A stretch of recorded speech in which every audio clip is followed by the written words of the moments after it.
Sabi ni BBM, papunta na tayo sa bagong Pilipinas.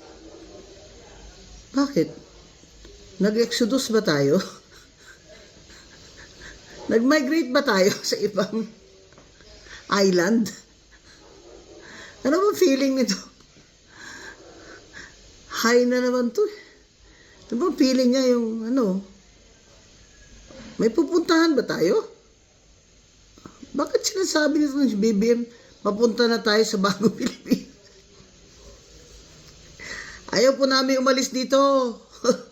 Bayan po namin dito, kayo po umalis, BBM. Grabing damage ginawa mo. Kahit sinong sunod na presidente, mahirapan dito. Kaya kailangan talaga mamili tayo ng talagang hindi papayag na may mangurakot sa administrasyon. Sunod. Patungo na tayo sa bagong Pilipinas. Naginip ba to? High na naman ito.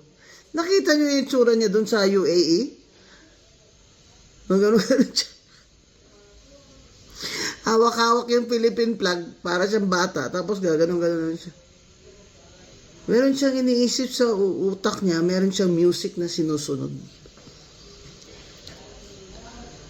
Talagang malala na itong BBM.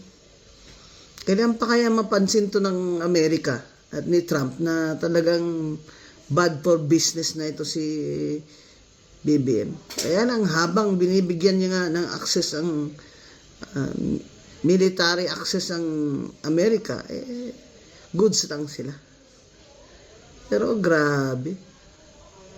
Another year.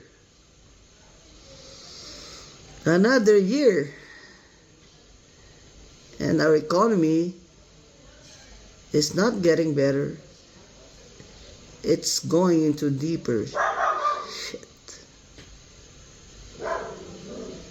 Parang naniniwala ako doon sa theory o kwento o may narinig sa kanila na in the first 3 years, kukurakutin nila ng todo. Tapos sa 3rd year,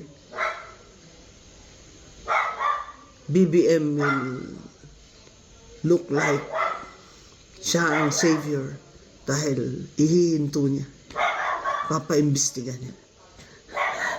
And by this time, it's too late. At hindi niya na-anticipate na lunod-lunod ang mga tao at mga bahay sa big, great floods. Hindi niya na-anticipate ang acts of God. Para niya ma-anticipate ito. Iba nasa utak niya eh.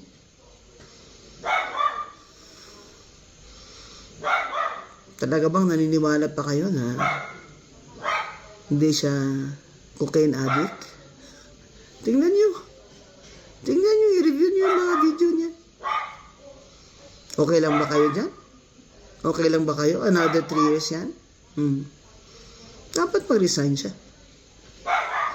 Sasabihin nila, tayo na nagde-demand ng resignation ay inciting sedition